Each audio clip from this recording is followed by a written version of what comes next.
या ठिकाणी आपण या प्लॅटिना गाडीची चेन रिमूव्ह करून घेतली पूर्ण आणि वॉश करून तिला कशा पद्धतीनं लुब्रिकेट केलं पाहिजे जेणेकरून चेन ही जास्तीत जास्त काळ टिकली पाहिजे,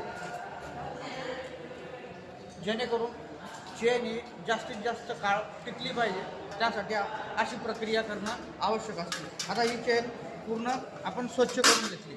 या ठिकाणी आता तिला ऑइलमध्ये 90 नंबर जे ऑइल आहे असतं आपलं SAE90 या ऑइलमध्ये हिला पूर्ण याच्यामध्ये ठेवायचं ऑइल टाका। आता हे आपण 90 नंबर जे ऑइल आहे हे टाका।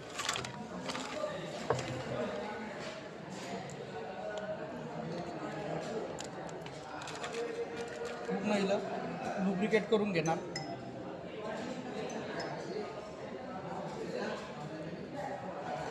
यामध्ये